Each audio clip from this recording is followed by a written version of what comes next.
Hello, everyone. Welcome to my show called Depression to Expression. So, I am Priyankini, mother of two beautiful daughters, wife of a super supportive husband, a confidence coach, and author, and now a depression specialist. So, yes, now I have started working with people having mental illness, and I'm really enjoying what I'm doing.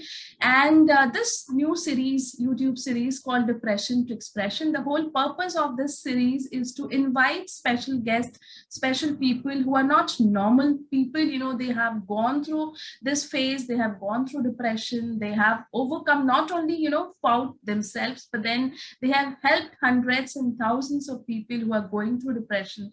They have helped these people are influencers, they have inspired many people. So we have a very, very special guest today to our show. So her name is Asma Ahmed, right from Dubai. So she calls herself a special needs family strategist and a mental health advocate. So when it says family strategist, so she coaches the father, the mother, the siblings, everybody in the family of a special kid. So that's really an awesome work which you are doing, Asma. Welcome to my show, and thank you so much for your time. Thank you so much for coming. So I would like you to introduce yourself now. Okay, I think you've done basically the whole introduction. So, my name is Asma Ahmed, like Priyankani introduced me. I'm a nurturer by nature. I'm an IT expert by profession, and I'm a coach by calling. And that's how I introduce myself, just for the short of it. Okay, wow. So Asma, my first question to you is talk about your journey on how you overcame depression. More of how you overcame depression. I would like to know about that phase. You told that maybe 17 years you were into clinical depression. So I want to, understand like how was that journey, that 17 years, like what were your experiences? What did you learn from that phase? Okay. Long. How was that? It was a long, long journey. Long and at a point in time quite bitter. And all the emotions that come with being in a space where you're helpless and hopeless.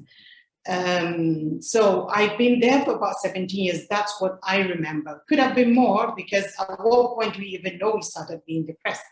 Could have been even during childhood, who knows. But when I date back, that's when I started feeling, oh, why am I feeling this way? How come I've been feeling this way for so long? The reasons that I went into that also is, I'm sure, will be for another session. But obviously, I guess you go into depression when you realize that there are so many things you want to accomplish, but the resources for you to accomplish them are not there. Now, on retrospect, that's what I realized. And so I got out of it, I guess, because at every point in time, I would say to myself, I know I'm not in a good space. I don't know what this is called. I used to call it I used to feel it was like a demon standing behind me or some shadow. I knew I didn't want it there. I knew this is not how life should be. But again, I was helpless. I didn't know exactly how to get out of it. But I kept trying. I kept trying. And again, when I eventually realized what's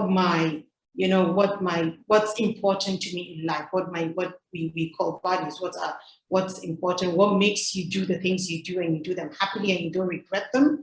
That's when I look back and say, oh, no wonder I was feeling that at that point in time. So many times I'll say to my kids, I feel as if I'm not alive, but as if people can't see me, but I can actually see them.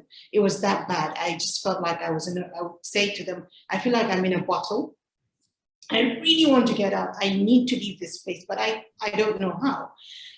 In one of my books, I give an analogy of somebody that comes out and sits outside, and every day so you sit there for so long when you're thinking someday, sometime, when you come the next day, you're not going to feel this way. Now you keep doing the same thing over and over and over again. And lo and behold, within maybe some months or a year, you go there, sit there, and you find out that your feet just don't make marks. Now, remember, this is just an analogy. It doesn't make marks, but you've already made a hole because of the way you're sitting there every day. The hole has become so dark and deep that nobody can even see you there. And no wonder I've been in that bottle for so long. That is, I don't know where that came from, but at that point in time, that was what I was feeling. So like I said, I just never kept trying, because I knew it was not a space I wanted to be. It impacted my life. I couldn't, continue with my career. It shrouded my decisions because I had all the material resources to take care of my child and my children, but alas, I couldn't. So anytime I would think of my son, oh, he has autism, I feel down. I've not mentioned at the beginning, I have a 13-year-old child with the autism spectrum. We relocated to UAE when he was 4. He's 13 now. So I had left back my parents, my friends, family. Obviously, Iblis have been part of it. But at that point in time, I wasn't really trying to find out what is the reason. I just knew I did not want to stay there. And at the end of the day, I just kept looking out for, I would just go on Google and type symptoms of why am I feeling this way. I just kept typing and trying to find out why am I feeling that way. And lo and behold, I came across so many coaching programs, and I got coached and started using all the tools I was given, using them like day and night profusely without stopping, because the more I used them, the more I felt, oh, so there is actually light at the end of the tunnel. And that was how I left that space. Okay, great. Thank you so much, Asma, for sharing your experience. I could resonate with you so much, when you said that it feels like you are inside a bottle, you want to get out of that, but you don't know how, right? So that is something, like really painful. And yeah, the reason being, like, there is so much to accomplish, but limited resources, right? That generally happens with anybody who has a mental illness. So the root cause is something, when you seek something and then you don't get it, right, then you fall into that kind of a mental space. So my next question, Asma, would be, what was the biggest challenge during this phase? As you told that, when you shifted to UAE, your son was 4-year old, and then now he's 13. So he is having autism. So what was the biggest challenge? So the biggest challenge was being able to make decisions, like I said, and make informed decisions. So I was always confused. I became very indecisive, even though I would, try to find out all the resources that would help him. So lack of being able to make decisions was huge, so much that it affected the way I even went on with his therapies. So he would start a therapy in one place and I'll pluck him out and say, no, it's too slow. I don't like it. And because I was in a space where I felt I needed him to get well, I needed him to get well soon. So I was going through probably the grievance stage, they say, where I was at the stage of probably denial for a long time. And so for me, yes, it's autism, but I don't want it to last for so long. Mm-hmm. Another big challenge was how it impacted my relationship with my other children, because I have 3 other children. When we relocated here, I was pregnant. I was 3 months pregnant. So when I had the baby, I remember I did not feel that happiness that you do when you have a child. It was just very bland. It was just there. So along the line, I could not even bond with the baby. It was just, I knew, yeah, it's my child, but it was very difficult. I could not cope with my daughter's homework. I went to all her school activities, but when it was back home, I couldn't do anything. I lacked the energy to do anything. And so the major challenge would be surrounding family. I just couldn't, I lost friends, because friends will call and say, so it was majorly, the main thing was it impacted my relationships. Friends will call and say, oh, the house and all that, but I'll say, no, I just left the house. Because I was just too overwhelmed. My son was quite aggressive at that point in time. So sometimes we'd go for days without sleeping. and were taking care of other children. And a little later, I just felt, oh no, I don't need them. I need them, but I really can't have them to come. So loneliness became a huge part of my life. I would say that was a huge challenge for me. Okay, okay. So you told that the biggest challenge was that you were not able to take informed decision. You were indecisive and you were in denial for a long time. And there were days which went on like many days without sleeping.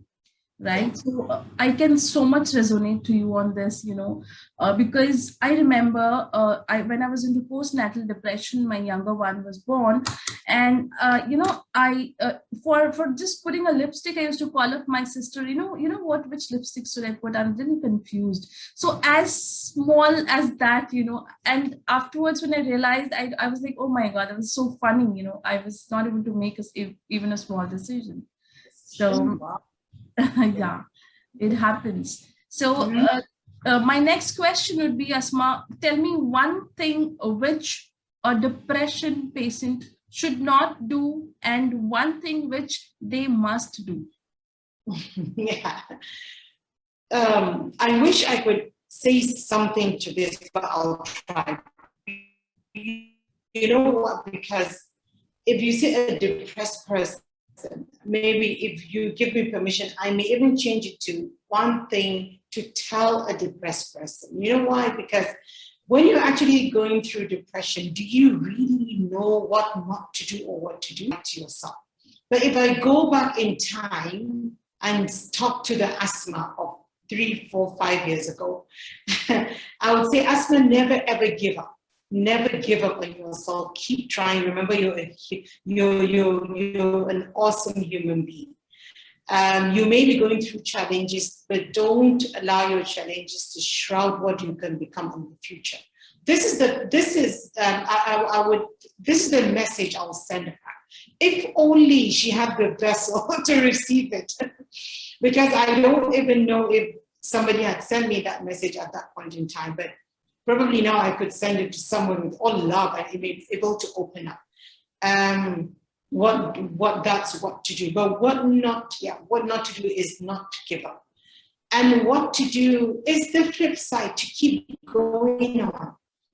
Because I think it all falls within the space of, feeling that one day you're going to get out of this. Another thing I would say is keeping within your value system. So I always, locked onto the fact that, I know God knows that I'm here. I cannot be going through this without his knowledge. So for me, that kept me going because I felt there's something that wants to come out of this. And so many times I would say, I wonder what the end of this would be. But determination was something I had. I write a story one day so much that when why are you recording it, Mama? It doesn't look like a nice thing he's doing. I said to her, I'm going to do a before and an after. I never knew why I was saying that. Even though I'll be lying down and lack of energy, I'll be feeling really low, but I'm thinking I'm going to get out of this place. I'm going to leave here. I don't like it here. So I think just keeping your hope high, which again is difficult to tell a depressed person that, but yeah. That was an awesome answer. Thank you so much for that. Do not give up, and no matter what. So thank you so much. So as we are just at the end of the show, so the last question would be, Asma, what is your last message to the people who feel that are into depression and to the people who are around them? Okay, so to the person going through depression, again, reach out. Don't close up. One thing I did was to feel I couldn't call my parents because I'm thinking my parents are in their 70s and 80s. I'm thinking it's so selfish to call them until my dad said to me one day, at least the least we could do is to pray for you. So call us. And to your friends, open up to friends you feel want to come in and listen to you without judgment. Obviously, keep away people that you feel are going to judge you because that's the last thing you want. For the people that are around you, I would say please check on the red flags that come with a loved one. Some of the red flags would be a person that suddenly likes people suddenly withdraws.